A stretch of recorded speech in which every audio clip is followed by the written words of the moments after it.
안녕하세요. 크립토 노마드입니다. 비트코인이 58,000달러 저항을 맞은 뒤에 의미 있는 단기 조정을 거치고 있는 모습입니다. 장중에는 53,000달러대까지 후퇴하면서 놀라신 분들도 적잖이 계시겠지만 10월 1일만 하더라도 43,000달러 아래에서 머물렀다라는 점, 그만큼 단기간에 큰 상승세를 받았다라는 점 생각해 보시는 것도 좋을 것 같습니다. 비트코인 시장과 관련해서는 호재성 이슈도 있고 주의 깊게 바라봐야 하는 일정들도 있습니다. 먼저 글로벌 사용자 2억 1천만 명을 가지고 있는 전자상거래 플랫폼 윅스가 암호화폐 결제를 도입하기로 했다라는 소식입니다. 국내에서는 손쉽게 만드는 홈페이지 광고로 익숙한 브랜드인데 전자상거래 시장에서 암호화폐 결제 영역이 확장될수록 아마존이나 월마트 등 더 큰 마켓에서의 결제 가능성, 도입 가능성도 더 긍정적으로 생각해 볼 수 있을 것 같습니다. 10월은 사실 후반으로 갈수록 주의 깊게 살펴봐야 하는 그런 스케줄들이 많이 있습니다. 먼저 10월 18일에는 시장이 큰 유동성을 보일 가능성이 있는 일정 2개가 몰려 있습니다.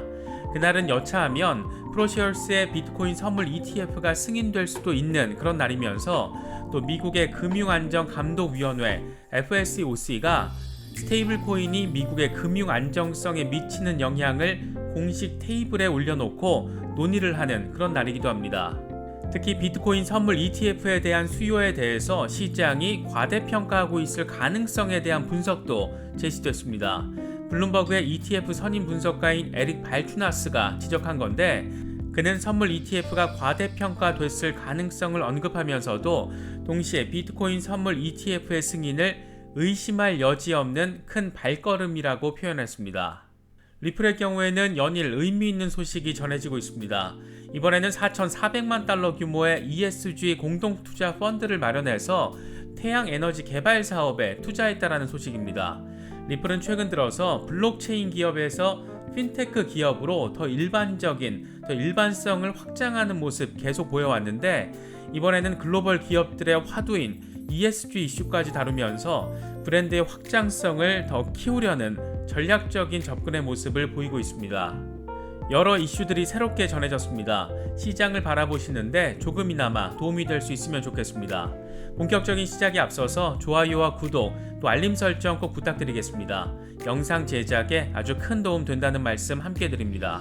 그럼 시작하겠습니다. 먼저 비트코인 상황입니다. 비트코인은 10월 13일 오전 56,000달러대에서 오르내리면서 조정받고 있는 모습 보이고 있습니다. 하락 추세로 완전히 전환했다, 급등 뒤에 일시적인 조정이다, 이렇게 엇갈리는 여러 말들, 분석들 나오는 가운데 대체적으로는 전고 돌파 이전에 진행되는 다지기라는 평이 우세한 모습인 것 같습니다. 공포 탐욕 지수는 하루 전보다 8포인트 빠진 70을 기록하면서 극단적인 탐욕 상태에서 탐욕 상태로 투심이 다소 후퇴한 상황입니다. 비트코인 도미넌스는 소폭 빠지긴 했지만 여전히 45%대를 유지하고 있습니다.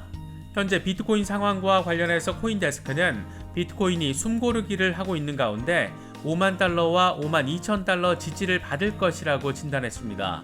코인데스크는 비트코인 매수 세력이 차트상 과매수 신호를 포착하고 포지션에서 이탈했다, 현재 저항 구간은 58,000달러에서 6만 달러 레벨로 지난 5월의 하락장 이전의 수준이다, 이번 비트코인 조정은 5만 달러에서 5만 2천 달러로 제한될 것이다, 이렇게 분석했습니다. 그러면서 4시간 차트 RSI가 지난주 과매수 수준에서 하락하고 있어서 현재 하락세가 좀 더 연장될 수 있다라는 점을 보여준다. 현재 4시간 차트 기준 50일 이동평균인 54,000달러에서 즉각적인 지지를 받고 있다. 매수자와 매도자의 교착 상태를 보여주는 것이어서 단기 변동성이 높아질 가능성도 존재한다라고 전망했습니다.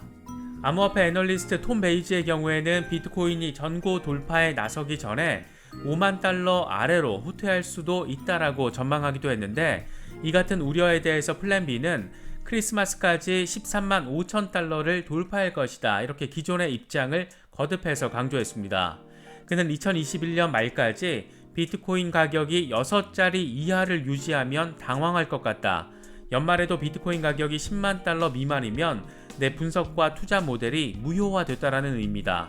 S2F, 온체인, 플로어 등 3가지 모델에 따라서 크리스마스까지 비트코인 가격은 최소 13만 5천 달러 선을 돌파할 것이다. 이렇게 강조했습니다. 현재 플랜 B는 최악의 시나리오라는 전제와 함께 10월 비트코인은 6만 3천 달러, 11월에는 9만 8천 달러, 12월은 13만 5천 달러를 종가로 제시한 상황입니다. 최근 석 달 연속 비트코인 가격을 적중시켰기 때문에 그의 이 같은 낙관적인 전망은 더 큰 주목도를 이끌어내고 있습니다. 지금까지의 상황만 놓고 보면 플랜 B가 세력이거나 세력이 플랜 B의 시나리오를 따라하거나 둘 중에 하나일 것이다. 이런 우스갯소리까지 나오고 있는 그런 모습입니다. 랠리에 대한 기대감과 하락에 대한 우려가 공존하는 다소 어수선한 분위기가 자리한 가운데 이번에는 비트코인의 인생을 건 마이클 세일러가 다시금 비트코인을 10년 전의 구글, 페이스북과 비교하면서 비트코인 맥시멀리스트다운 면모를 과시했습니다. 그는 비트코인을 매매하는 최고의 전략은 비트코인을 사서 기다리는 것이다. 가격이 오르고 내리는 동안 기술 혁신은 오직 한 방향으로 발전한다. 비트코인의 장기 추세에 집중하라. 이렇게 말했습니다. 그러면서 비트코인을 매매하는 것은 10년 전 애플, 아마존, 구글, 페이스북의 주식과 같다. 당신이 시장의 매매 타이밍에 집중할수록 실수할 가능성은 커진다. 비트코인이든 애플이든 모두 지배적이고 성장할 운명인 기술 네트워크다. 최선의 전략은 비트코인을 사서 보유하는 것이다. 이렇게 강조했습니다. 선동 같으면서도 선동이 아닌 것 같으면서도 또 괜히 설득당하는 이 느낌이 꼭 기분 탓만은 아닌 것 같습니다. 비트코인 시장에서는 10월 18일에 대한 주목도가 커지고 있습니다. 일단 이날은 미국 SEC가 프로쉐어스의 비트코인 선물 ETF 승인 여부를 결정하는 날입니다. 안 그래도 이번 달에 예정된 비트코인 선물 ETF 상품 4개에 대해서 모두 승인될 가능성이 있다. 이런 월가의 전망이 잇따르면서 관심도 역시 커지고 있습니다. 이날 만약 미국의 첫 번째 비트코인 선물 ETF가 승인이 된다라면 의미 있는 시세 상승 기대해 볼 수 있을 거라는 전망도 계속해서 이어지고 있습니다. 물론 지나친 낙관은 금물이라는 취지의 분석도 제시가 됐습니다. 블룸버그의 ETF 선임 분석가인 에릭 발투나스는 비트코인 선물 ETF의 잠재적인 수요에 대해서 암호화폐 세계가 과대평가하는 것일 수도 있다라면서 경계성 멘트를 날렸습니다. 발투나스는 자신의 트위터를 통해서 비트코인 ETF가 승인될 경우 의심할 여지 없이 큰 발걸음이 되겠지만 우리는 처음 12개월 동안 겨우 40억 달러 수요를 내다보고 있다. 일부는 40억 달러도 너무 높게 잡은 수치라고 생각한다. 이렇게 덧붙였습니다. 발투나스는 40억 달러는 전체 암호화폐 펀드 운용 자산의 불과 5%, 비트코인 선물의 3%에 해당하는 것이다. 이렇게 밝혔는데 이런 전망의 근거에 대한 부분을 구체적으로 밝히지 않아서 다소 아쉬움을 남겼습니다. 이런 상황에서 미국의 비트코인 선물 ETF 승인이 내년까지 연기될 가능성도 제시가 됐습니다. CFRA 리서치의 ETF 연구 책임자인 토드 로젠블루스는 CNBC와의 인터뷰에서 SEC가 비트코인 ETF보다 비트코인 선물 ETF를 먼저 승인할 가능성이 크다. 다만 비트코인 선물 ETF 승인은 2022년까지 연기될 가능성이 있다라고 전망했습니다. 이런 전망의 배경으로는 비트코인과 선물 사이의 가격 불일치 가능성, 국가 간 투자 위험 등에 대한 우려가 꼽히고 있는데 과연 SEC가 어떤 결론을 내릴지 주목되고 있습니다. 10월 18일에는 미국 금융안전감독위원회 FSOC가 정례 회의에서 스테이블 코인을 공식 아젠다로 올려서 다룰 것이다 이렇게 밝힌 날이기도 합니다. 이날 FSOC는 비공개 회의에서 대통령 워킹그룹이 개발하고 있는 스테이블 코인 보고서에 대한 업데이트된 내용을 듣고 논의할 예정입니다. 이 보고서는 현재 스테이블 코인을 은행 예금과 동일하게 감독하는 관점으로 개발 중인 것으로 알려졌는데 스테이블 코인이 금융 안정성의 위험 요소가 되는지 여부에 대한 논의가 이어질 것으로 예상되는 상황입니다. 스테이블 코인에 대한 뭔가 확정적인 결론이 단정적으로 나오게 될 가능성 그렇게 높진 않아 보이지만 돌발 발언이라도 하게 될 경우에 시장에는 큰 충격파로 다가올 수도 있습니다. 그래서 현재 10월 18일은 여러모로 주목도를 높이고 있는 그런 날로 거론되고 있습니다. 이런 가운데 이스라엘의 소프트웨어 개발 회사 윅스가 비트페이와 협력해 전자상거래 소프트웨어 제품에 암호화폐 결제를 포함시키기로 했다라는 소식도 관심받고 있습니다. 이에 따라서 전자상거래 플랫폼인 윅스 머천트를 이용하는 고객들은 비트페이의 암호화폐 결제 시스템을 통해서 비트코인과 이더리움, 비트코인 캐시, 도치코인 등을 통해 결제를 할 수 있게 됩니다. USDT 등 스테이블 코인 5가지도 포함되어 있습니다. 윅스는 국내에서는 코딩을 할지 몰라도 쉽게 웹사이트를 만들어 사용할 수 있다는 점을 보여주는 광고로 잘 알려진 브랜드인데, 글로벌 사용자 2억 1천만 명을 가지고 있고 전자상거래가 활성화된 사람들만 수백만 명에 달하는 규모를 가진 곳입니다. 암호화폐 결제가 전자상거래 시장을 향해서 빠르게 확산하고 있는 지금의 추세를 고려해 본다라면 아마존이든 월마트든 결국에는 이런 트렌드를 받아들일 수밖에 없지 않을까. 그것도 그렇게 멀지 않은 시점에서 어떤 일련의 결정이 나올 수도 있지 않을까. 그런 낙관적인 생각도 갖게 만드는 것 같습니다. 세상에서 가장 빠른 속도를 자랑하고 있는 솔라나, 그래서 이더리움 킬러에 가장 근접했다라는 평도 받고 있는 솔라나. 하지만 네트워크 먹통 사태로 인해서 모양새가 조금은 빠진 솔라나. 그래도 미국의 온라인 자산 투자 플랫폼 이토로가 솔라나를 투자 포트폴리오에 추가하면서 다시금 주목도를 높이고 있습니다. 이런 가운데 솔라나와 알고랜드가 4분기에 사상 최고가를 경신한다라는 전망까지 더해지면서 다시금 주목받고 있습니다. 유튜브 채널 코인뷰로의 진행자 가이는 앞으로 알고랜드가 몇 주 안에 새로운 올타임 하이를 기록할 것이라고 예측했습니다. 그는 알고랜드의 지속적인 공급량 증가가 그동안 가격 상승을 억제했지만 최근 상황이 서서히 바뀌는 것으로 보인다. 알고랜드가 강력한 펀더멘털을 기반으로 시가총액 탑10 종목이 될 수 있을 것이다, 이렇게 평가했습니다.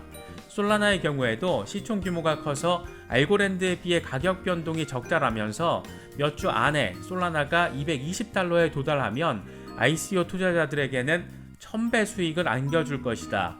현실적인 장기 목표 가격은 $300가 될 것이다. 이렇게 호의적인 전망을 제시했습니다. 리플의 경우에는 또 한 번 큰 도약의 지점을 준비하고 있는 모습 보이고 있습니다. 이번에는 넬렛 신재생에너지와 협업해서 $4,400만 규모의 ESG 펀드에 공동 투자하기로 했다라는 소식이 전해졌습니다. 리플은 이미 지난 4월 이더리움 개발사 컨센서스, 자산운용사 코인쉐어스 등과 함께 크립토 클라이밋 어코드라는 가상자산 업계 신재생에너지 연합기구를 구성한 상태입니다. 이 기구는 2023년까지 전체 크립토 산업에서 탄소 배출을 완전히 억제하는 것을 목표로 하고 있는데, 리플이 여기에서 한 발 더 나아가서 직접 ESG 펀드에 투자하는 것은 단순히 크립토 기업 가운데 하나가 아니라 글로벌 핀테크로서의 브랜딩 구축 전략으로도 바라볼 수 있을 것 같습니다. ESG는 착한 투자라는 표현과 함께 현재 지속 가능한 성장을 위한 글로벌 기업들의 화두, 또 의무로 거론되는 이슈이기도 합니다. 단순히 기업이 돈만 잘 버는 데 집중하는 게 아니라 환경과 사회에 미치는 영향을 측정하면서 기업을 단순히 재무적인 관점 이상의 측면에서 바라보고 평가하는 기준이 되면서 글로벌 기업들의 의무, 선도적, 혁신적 기업의 기본 조건으로 인식되고 있습니다. 블록체인 기업에서 핀테크 기업, 나아가 시대를 상징하는 기업으로의 도약을 이루고자 하는 리플의 전략적인 의지를 확인할 수 있는 그런 부분이 아닐까 생각되기도 합니다. 시장이 어수선할 때 투자자라면 누구나 조바심을 느낄 수밖에 없는 것 같습니다. 개인적으로는 투자는 나의 시간을 뒤로하고 시장의 시간을 기다리는 것이다, 이런 생각을 자주 갖게 되는 것 같습니다.